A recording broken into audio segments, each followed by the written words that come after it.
नमस्ते दोस्तों, स्वागत है आपका एक और धमाकेदार वीडियो में, जहां आज हम बात करेंगे टेक की दुनिया की सबसे बड़ी अपडेट के बारे में।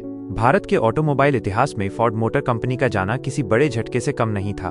25 साल से ज्यादा समय तक भारतीय सड़कों पर राज करने वाली एक अमेरिकी दिग्गज कंपनी ने आखिर क्यों 2021 में अपने बोरिया बिस्तर समेट लिए? क्या ये सिर्फ खराब किस्मत थी या कुछ बड़ी रणनीतिक गलतियां?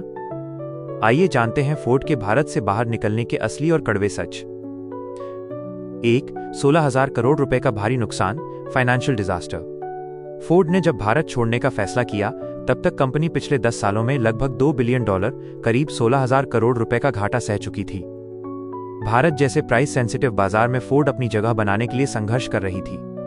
कंपनी ने अपनी बैलेंस शीट को सुधारने की हर मुमकिन कोशिश की, लेकिन साल दर साल बढ़ता घाटा उनके धैर्य की सीमा पार कर गया। 2. सानंद प्लांट की बड़ी गलती, द सानंद मिस्टेक।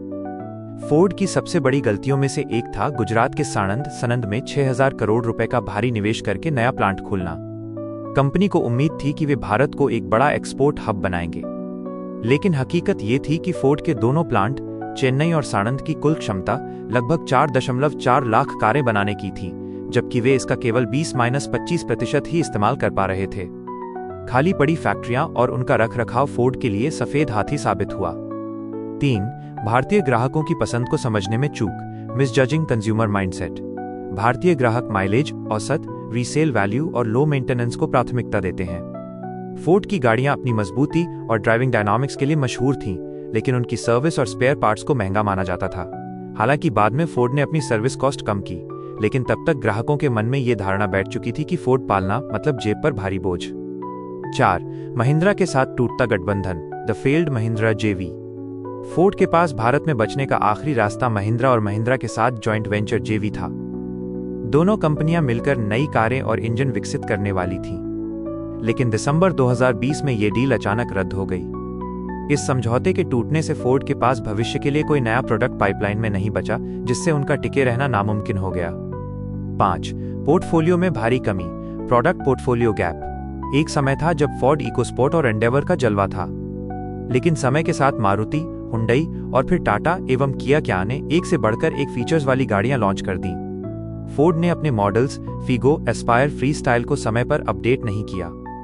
जब बाजार में नई टेक्नोलॉजी और सनरूफ जैसी सुविधाओं की मांग बढ़ी, तब फोर्ड के शोरूम पुराने पड़ चुके मॉडल्स से भरे थे। 6. कड़ी प्रतिस्पर्धा और टैक्स ढांचा, कंपटीशन और टैक्स स्ट्रक्चर। भारत में 4 मीटर से छोटी कारों पर कम टैक्स लगता है।